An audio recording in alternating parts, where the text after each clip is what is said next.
Oke, perhatiin baik-baik ya. Tips ini bisa sangat berguna loh kalau sewaktu-waktu mobilmu bermasalah.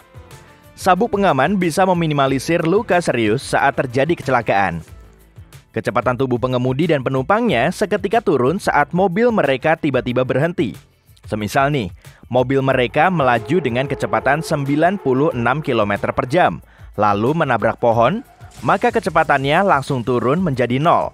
Tapi, tubuh mereka masih terdorong ke depan dengan kecepatan yang sama. Kalau nggak ada gaya penahan, tubuh mereka akan membentur dashboard atau keluar dari jendela depan.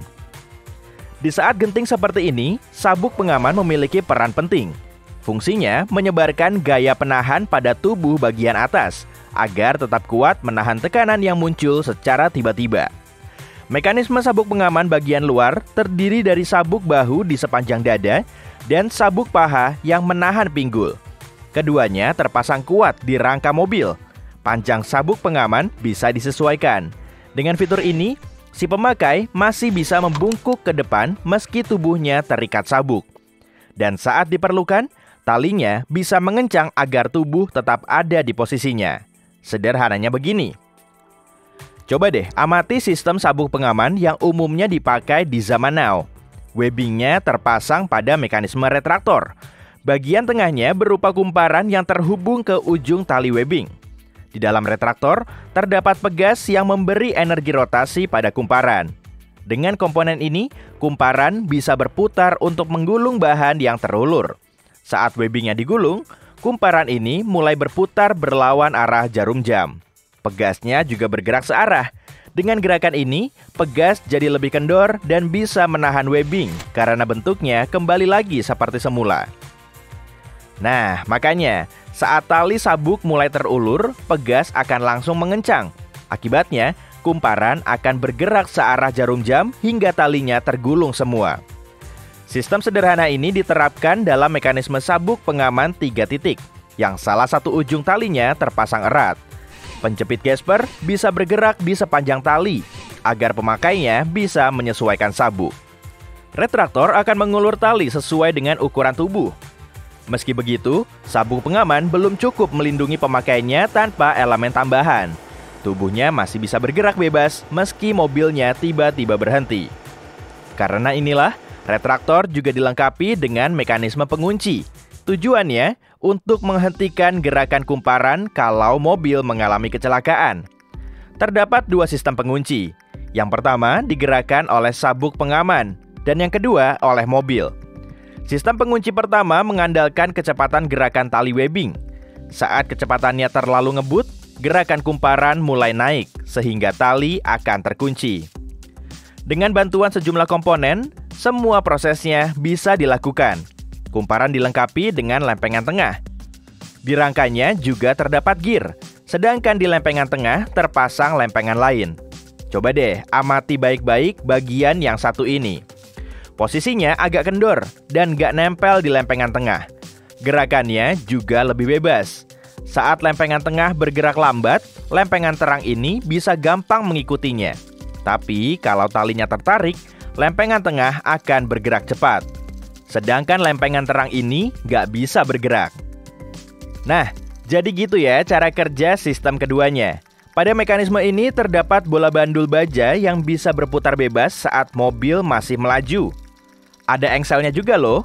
Di sisi mekanisme retraktor, terdapat gear yang akan berputar tiap kali sabuk pengamannya bergerak. Biasanya, bola ini terletak di bawah engsel. Kalau mobilnya tiba-tiba berhenti, bola akan terdorong ke depan oleh efek inersia. Singkatnya, inersia adalah resistansi objek fisik terhadap perubahan kecepatan. Gerakan bola akan mendorong engsel agar bersentuhan dengan gigi gear. Akibatnya, gear dan kumparan yang terhubung nggak bisa lagi muter berlawanan arah jarum jam. Proses cepat ini akan mengunci tali sabuk pengaman di posisinya.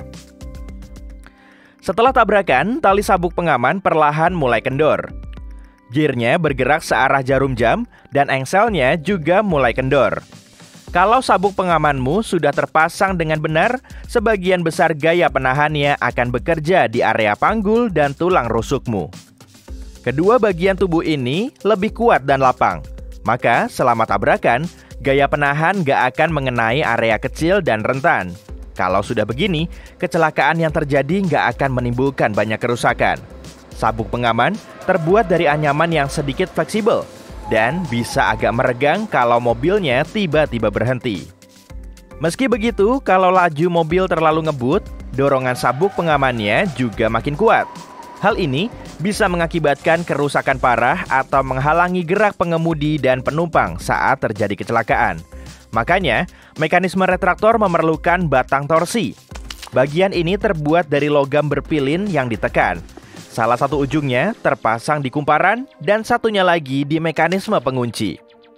Kalau kecelakaannya nggak begitu parah, batang torsi nggak berubah bentuk. Tapi kalau insidennya parah, batang torsi ini akan berpilin.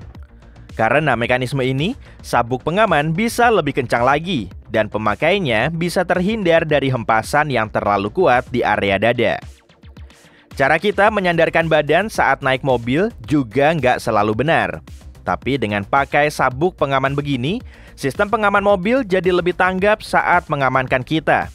Kebanyakan mobil modern juga dilengkapi dengan pretensioner. Jadi, sesaat sebelum tabrakan, pretensioner ini akan menarik sabuk pengaman agar posisi duduk pemakainya benar-benar aman. Saat si pengemudi tahu kalau mobilnya mengalami kecelakaan, dia akan langsung menginjak rem. Perangkat elektronik mobil juga akan mendeteksi gerakan cepat pada pedal yang biasanya menandakan kalau mobil akan bertabrakan. Bagian tengah pretensioner terdiri dari mekanisme piston khusus. Bentuknya berupa celah kecil berisi bahan peledak. Beberapa saat sebelum tabrakan, bahan ini akan menyala oleh aliran listrik, lalu menyalakan gas di dalamnya. Akibat tekanan gas, piston akan bergerak, lalu mengencangkan sabuk pengaman.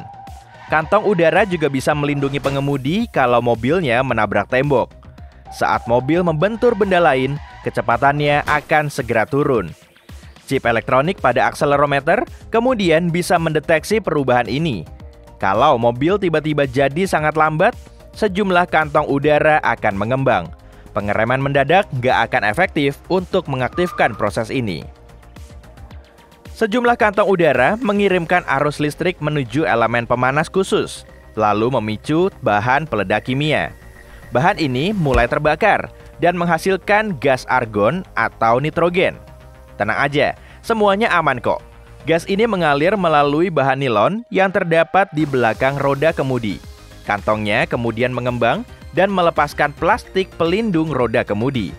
Kantong udara dilapisi bahan kapur seperti bedak tok agar lebih cepat mengembang di hadapan si pengemudi. Saat tubuhnya menghantam kantong ini dalam kecepatan tinggi, sebagian gas akan terlepas melalui lubang kecil di tepinya. Saat mobilnya benar-benar berhenti, kantong udara ini akan kembali kempes. Kebanyakan mobil zaman now juga punya zona benturan yang mudah ringsek. Fungsi ampuhnya untuk meredam benturan. Letaknya ada di bagian depan dan belakang mobil. Saat tabrakan, zona benturan memipih seperti kaleng soda kosong. Proses ini membantu meredam sebagian benturan. Kabin yang jauh lebih kuat tetap bergerak. Dan meskipun bagian depan mobil sudah ringsek, pengemudi dan penumpangnya bisa selamat kalau mereka mengenakan sabuk pengaman. Oke, sip. Selalu pakai sabuk pengaman ya saat kamu naik mobil.